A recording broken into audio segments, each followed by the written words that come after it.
Hi, everybody. Welcome to Mindfully Austin. I'm Hannah, and I have my very special friend Lacey joining us today. Hi, everyone. And we are so excited to have Melinda Rothouse here on our show. What a treat. I think we talked about this years ago when I started having just the spark of an idea to do this. It's been a long time Yes. coming. Yeah. Melinda is so many things. She is a professor. She has her master's in psychology. She is an author, an award-winning author, a podcaster, a creative coach, a musician, a doctor. We're just going to go on and on. A photographer. Let's get a hat and just start talking. Yeah, so thank you. Love it. I am so excited to introduce you to the Mindfully Austin community. Yes, I'm so glad to have you here out at my space in Wimberley, Mystic Oaks. It is absolutely amazing, and I hope to have a retreat here and invite you all to it. Definitely. Yeah, so Melinda and I go way back. You were one of my very first friends. Same. In Austin. Same. We came around the same time. Yeah, right? I was driving in from LA during Hurricane Katrina. Mm-hmm. Yeah. And you were driving from Hurricane Katrina Yeah. into pretty Austin. much. And yeah. funny enough, our realtor Yes, is who that's right. introduced us. That's right. Lauren So Bard. Lauren Bard. Hi, Lauren. So I must have been here a year because I had bought my house, and she told me, there's this really cool couple and I want you to meet. She's a singer-songwriter and I think you guys would really hit it off. Yeah, totally. And we met somewhere, like a bar or something, to see a show for the first time. That was like our blind date. Yeah, yeah. Totally. So much fun. And we've made music together. And before you went to get your master's, we hosted a creativity workshop together somewhere. I don't even remember where that was. Yeah. A big space somewhere. That's right. I'm trying to remember where that was. Yeah. Anyway, you've been up to a lot. Yeah. You have been up to a lot. And you just came back from India. So I'm kind of not sure where to even begin. But let's begin with how you came to this work. What inspired you to start doing this creativity work? What was that for you? What was that spark that led you there? Yeah, it's a good question, and I'll try to keep it brief because it's a sort of long and winding story. But I think I've always been a creative at heart, starting with music. I started singing when I was quite young. And, also very academically oriented. And, I think... Let's see, I started teaching initially at the college level and really enjoyed that. And then I always knew I wanted to go back and get my PhD. And I found this program in psychology with a focus in creativity studies. And that was very unique. It's Saybrook University where I teach now. And one of the very few programs in the country where you can focus specifically on creativity. And as you mentioned, I also do photography. I'm a writer, and so my life kind of weaves around the theme of creativity. And that program and that experience, I was doing a lot of different things, coaching and teaching and this and that, and it all felt a little bit scattered. But once I found that program and just kind of realized that the common theme was creativity, it helped me bring everything into alignment around that place. So in my coaching work, I had started initially focusing on writing and helping people write books and things like that. And then I expanded that to creativity more broadly, and then ultimately to kind of creativity and innovation among leaders and organizations. So I work with individual creatives, and I work with teams and organizations. Wow, that's incredible. So when you work with teams and organizations, are you doing weekly coaching calls, or are you doing one big workshop? Yeah, it kind of depends on the organization. So I do a 6-month leadership development cohort. That's a combination of in-person workshops and then one-on-one coaching sessions. So that's like a really formal program that an organization can, hire me to come do. And then I do other things like strategic planning and visioning for nonprofits and mission-driven organizations. That's a big process that needs guidance It and leadership is. on how to make it flow. It really to do it is. correctly. Yeah, and I think it's really helpful for organizations to have someone else come in who's kind of an objective party and just help facilitate their brainstorming and their harvesting of ideas and like what's possible, and then funneling it down. So you mentioned like the left brain, right brain, right? So like we need all the creative ideation and the thinking and the brainstorming, but then we do need to, in order to get anything done,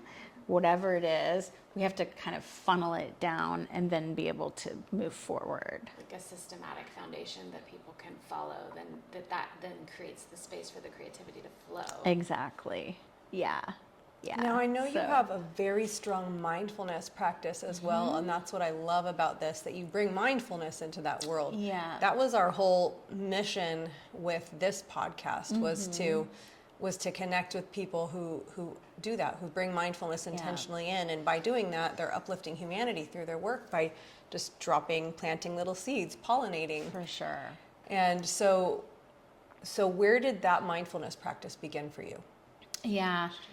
Yeah, it's a great question. So as you mentioned, I have a master's in religious studies, and I got really interested in Eastern traditions, including meditation and mindfulness, Buddhism, Hinduism, Taoism. And, but it was all academic initially.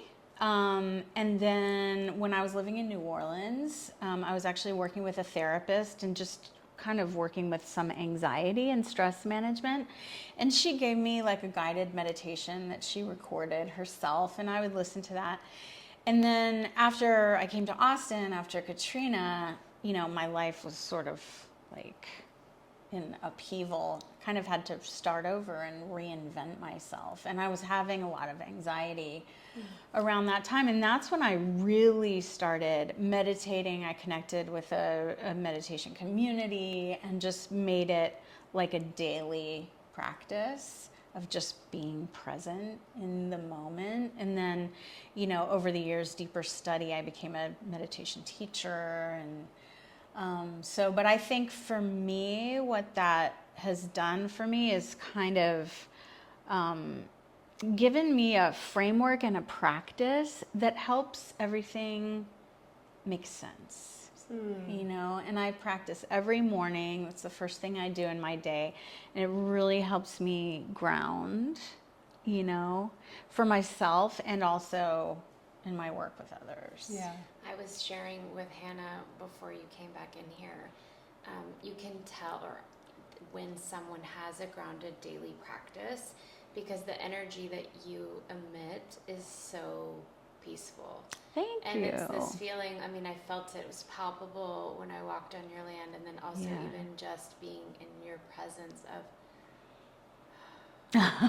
like a regulated nervous system. Yes, and so important. Peace.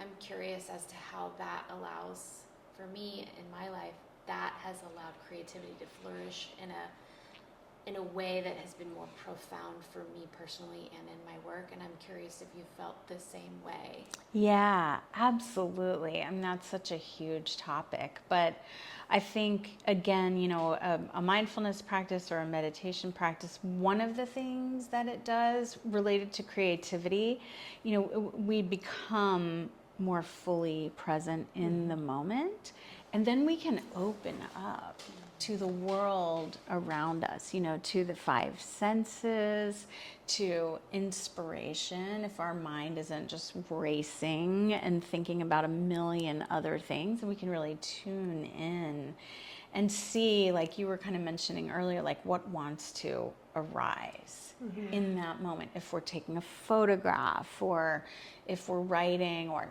painting, whatever it might be, but that presence helps us to open. And we know from the creativity research that the personality trait of openness to experience is highly correlated to creativity. So the more open we can be, the more the creativity can flow. I love that. I Yeah. love that. It's really cool because we've had our own, like we came together and then we kind of discovered a lot of similar things in different ways. I am definitely not academic, although I've done a little, I've done you've some, done a lot I've done of a lot, study. nothing You like have. fancy, nothing too You're fancy. always learning. I'm always learning and You growing. are. I'm kind of addicted Yeah. to it. Yeah. But I didn't go through the formal I education feel process. like you're one of those people, Hannah. I just have to interject. Yeah. You know those people or those celebrities that get like their honorary PhD? You're right. Yeah. Totally. That to me is like you. Yeah. There's so much learning, and you're Yeah. dedicated to learning. So Yeah, I and am. every time I talk to you, you're taking a class yeah, or a a new workshop or course. something, and you're incorporating it Yeah. into everything you do. I just think it's so cool. And while you were talking,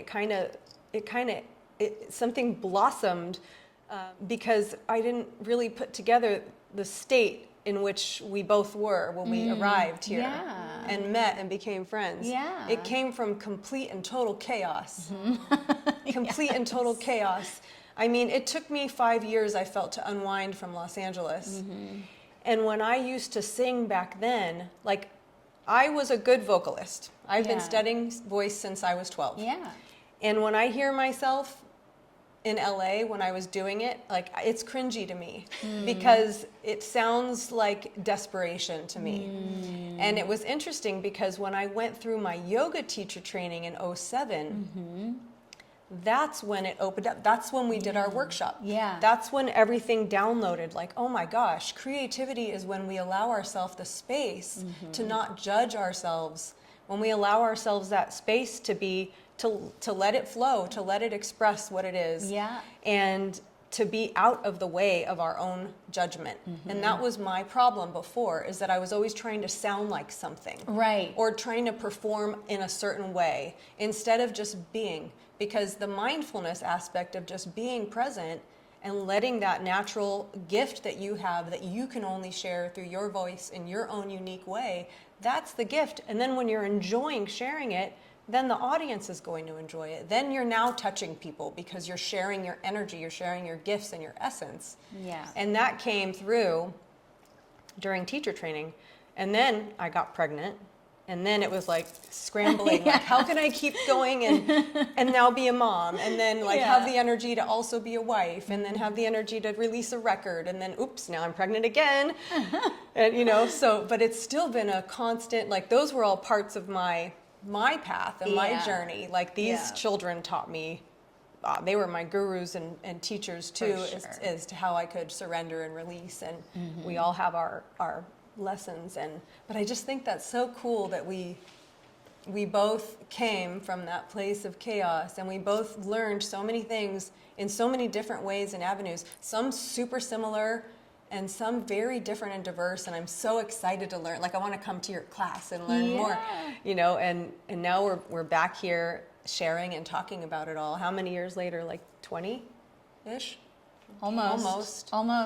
Like 19. Yeah. Yeah. Wow. I know. We're not that old. I know. Meditation actually lengthens your telomeres, which that's creates anti-aging for free. Yeah. is There an you go. anti-aging. So I'm plugging it. Yeah. the reason why we look so youthful is because meditation. We're is actually part of- 95. No. Oh my gosh. But no, I think you make a really good point, because I think a lot of people come to a spiritual practice or a mindfulness practice not when everything's just rolling along, but when there's a crisis or when there's chaos or when we really need to find a way to ground ourselves. Yeah. You know? Right. There's a gift and a lesson in everything. Everything's an opportunity for growth. Yeah. So was there a spark for you? Like, do you have a big why? Or, I now understand how you came to this work, but why? What is the driving force behind it for you? Yeah, I think it's because, number one, I'm passionate about creativity and the creative process. I love my own creative practices, and I want to share it with the wider world. So I have a podcast also called Syncreate, which looks at the intersections of creativity, psychology, and spirituality. And really one of my goals with the show and with my coaching work, my teaching, is to help demystify the creative process, because there's still so many myths and misconceptions about only certain people are creative, or I'm not an artist, or I just don't have that talent or whatever. And my message is we are all creative. We all have the capacity. We're problem-solving creatures. That's what our brains do. And this is something that can be cultivated, and it's not reserved for only certain people. Like, we use our creativity every day just to navigate life, let alone to start a business or, you know, raise a family. Any of it. Or cook Any a of meal, it. or Exactly. all the things that we take for granted sometimes, gardening or all whatever. of it. Absolutely. I have a question for you. Yeah. I'm like a bit of a word nerd, and so I really wanted to hear more about Syncreate, because you say that it's a noun and a verb, and in my brain I think synchronicity and creativity, but I don't know if that's I don't know if those are the root words that you came from or with. So how did that come to being, and can you explain and express a little bit more about the depth in that word? Definitely. Her branding nerd is coming out right now. Totally. So Syncreate was born as a collaboration with my business partner, Charlotte Gulick, who I met at Austin Community College, and she was a professor of writing there. Yeah, so Charlotte and she was the head of the creative writing department at Austin Community College. I was teaching there, and we initially met because we were both interested in starting a study abroad program for students that would incorporate like writing and religious studies. And so we got talking about that. It never quite came together because community colleges, it's a little challenging to put together study abroad. But we really connected, and we felt this incredible synergy together. So that's where synergy and co-creation. Ooh, okay. Yeah. I see the fireworks are exploding over here. Yeah, totally. So Syncreate, and so we started getting together, outside of work to just have coffee, and like, we should do projects together. We should do workshops and retreats, and so that's what we did. Nice. So we did a number of those over the years, and then for a while we were actually working on an app to support creativity, and we actually spent like a good couple years with some other collaborators working on that, and then we kind of realized like we're not really techie people, but we have this intellectual property that we've developed. We have all these ideas. Right. And we are writers, so let's write a book. Absolutely. So we wrote a book about the creative process, which is also called Syncreate, and it helps people, move through the creative process from start to finish, because again, people often get stuck, they get blocked, whatever it might be, and then often they don't finish, or, there's just this period of turmoil. Like, you have this great idea, you're excited about it, you start working on it, and then you kind of like go into the abyss, and you're like, what am I doing, and why did I start this, and like, where is the end point? But knowing that that's actually part of the process, and that it's an iterative process, can help people move through to completion. Love that. Do you lead workshops or book clubs just with Syncreate? Yeah, actually, so we do have one coming up in 2025, a Syncreate monthly coaching group. Oh, nice. So people can either sign up to kind of drop in once a month, or sign up for the whole year, and we'll be walking people through the model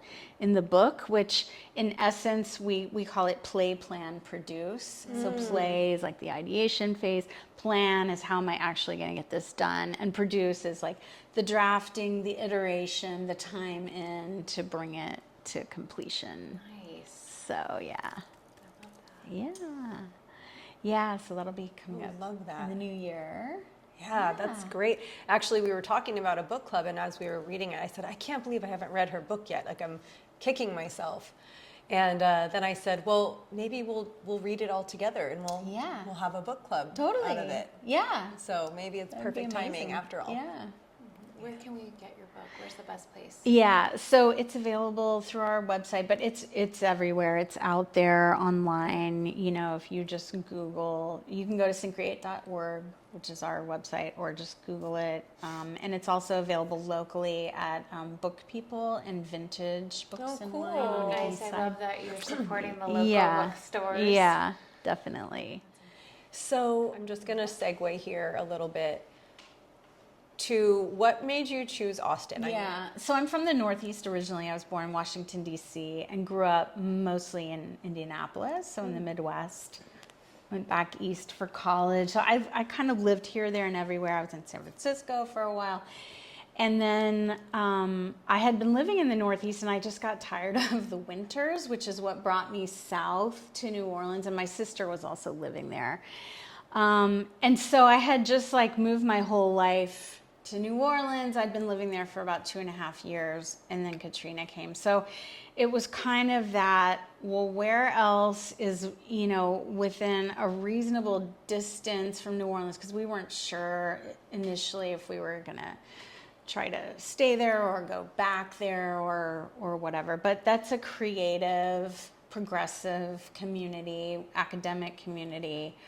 And Austin just seemed to be that place, and had some friends here that we visited after the storm, and just felt like such a breath of fresh air after being in that like disaster zone. Like we had evacuated and then gone back. It's kind of like what's happening in Asheville right now. It's like heartbreaking to see happening all over again. But yeah. It was kind of like this, what's the nearest oasis of creativity, and But it's not going to hit me with a hurricane. Yeah. I just realized something. I also moved to Austin because of a hurricane. Really? Mm-hmm. We were in Houston, and it was when Rita came through, and we Yeah. had to evacuate. It was a complete nightmare trying to even get out. Yep. Wow. And we were like, I don't want to live here forever for that reason. Yeah. That's interesting. That is interesting. Connection. Yeah.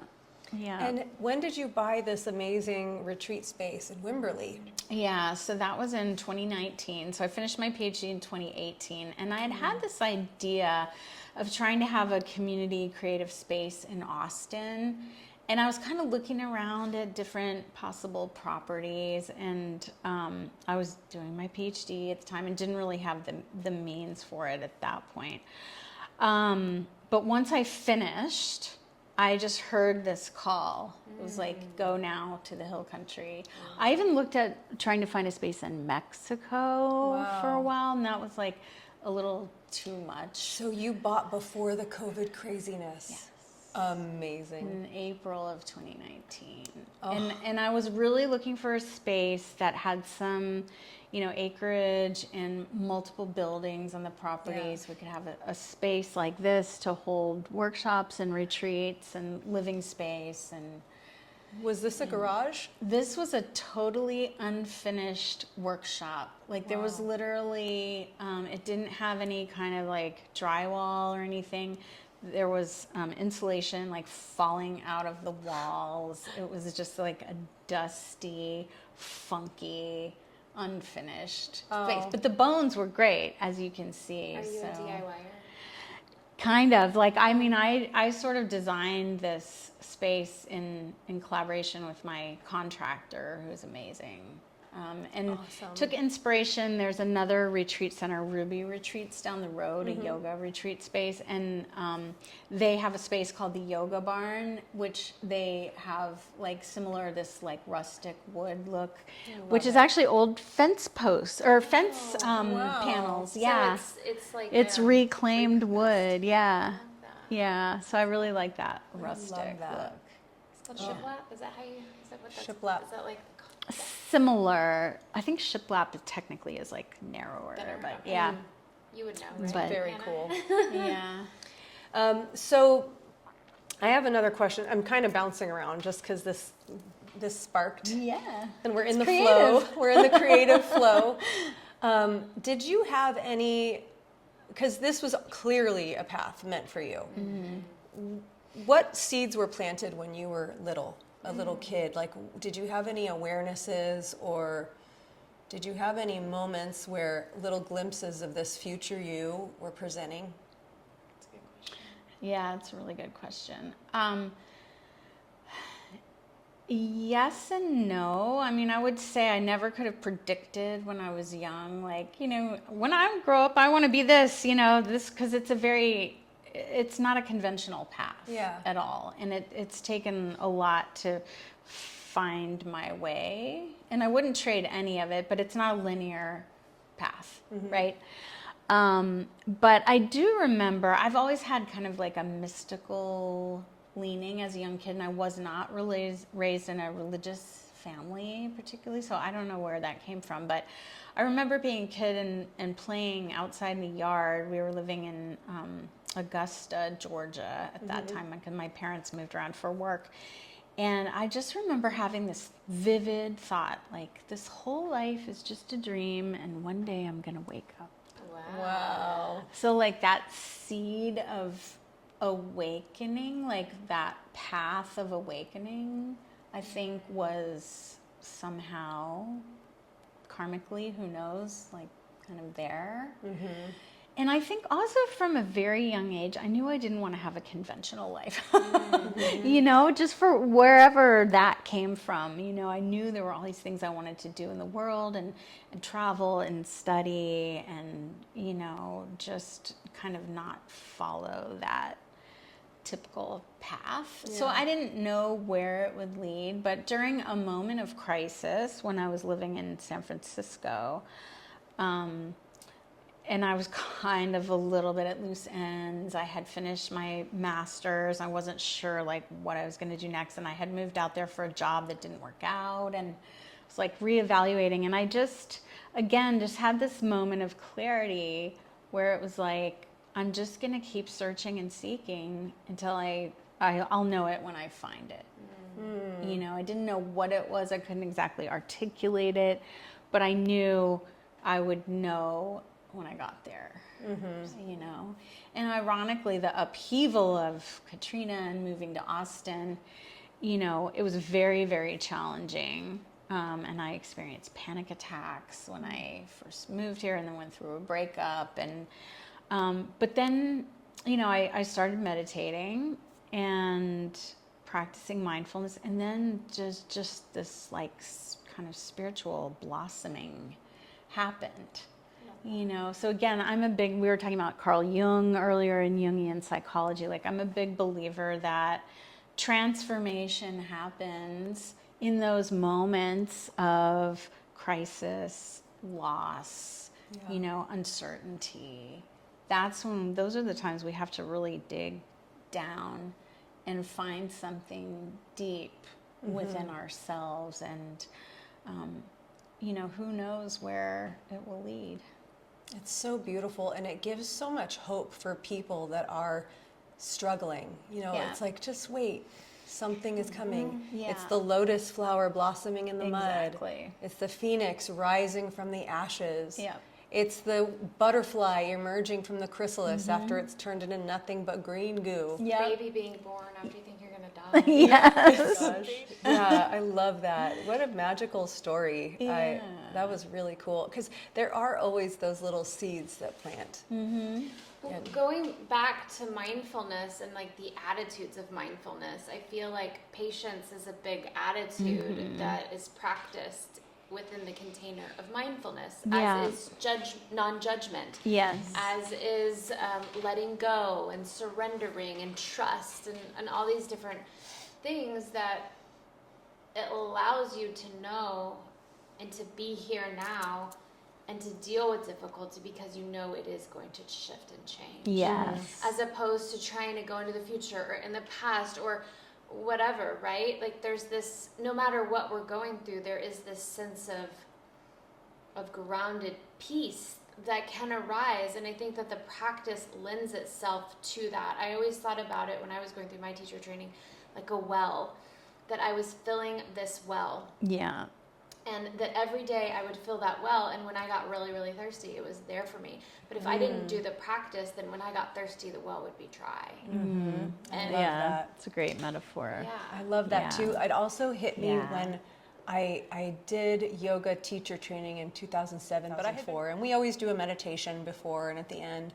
And so I thought of myself as a meditator, and I thought I meditated, and I studied, and I knew things, and it wasn't until my dad was sick with Huntington's disease, and I needed something to save my soul. Yeah. I needed to get through it, and I started committing to my meditation practice every single day, 20 minutes a day. And that was back in 2016 or so.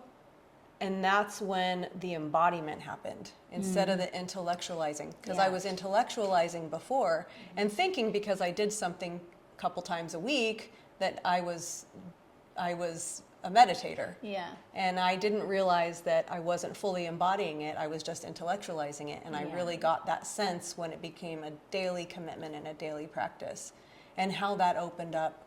People say, I don't know how you're going through this. I mean, I don't know how you're going through this with your sister. You said, or I don't know how you went through that. And I think that we're given gifts in the moment to be able to handle things that we can't imagine handling if we're not going through them.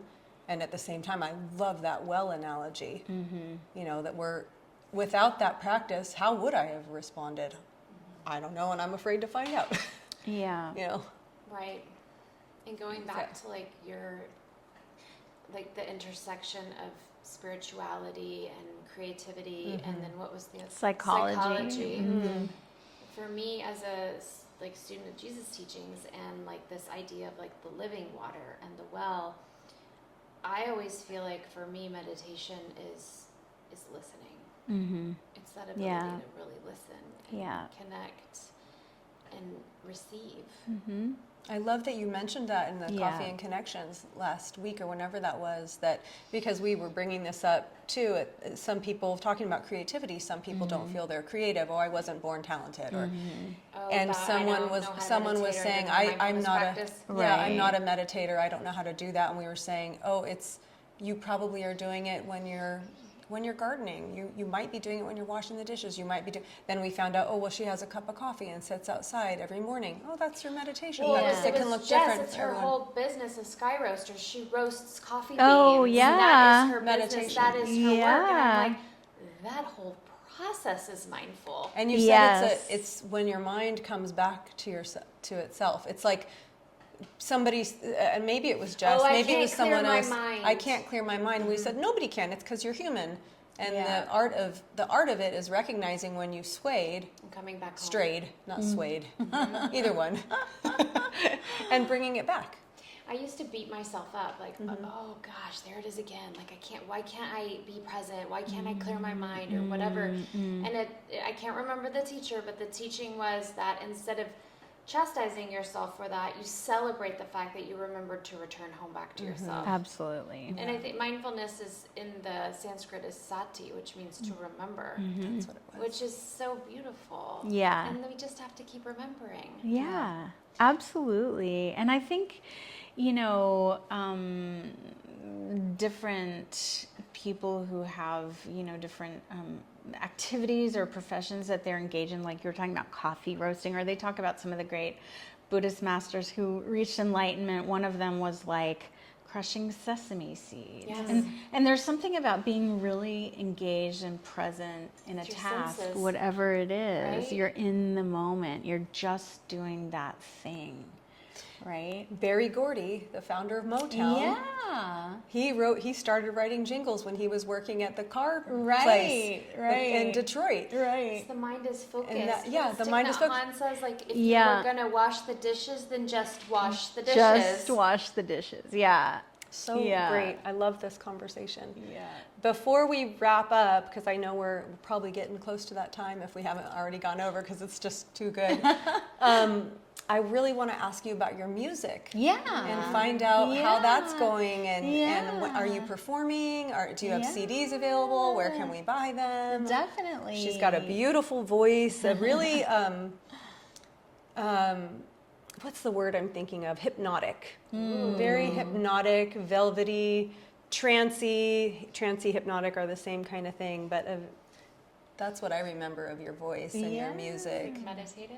Yeah, It's a little more rockin'. It's got some edges, Okay. you know, Yeah, some cool and some edges. jazzy elements. I'm a Ooh. singer, songwriter, and bass player. Ooh, fun. Yeah, so I write on bass, and my songs tend to have some kind of groove to them and a melody, and I, a lot of them start as poems, so so there's a poetic element. But melindajoy.com, and I've released 2 records and kind of starting to gear up for another one. I've got some songs that I haven't recorded yet.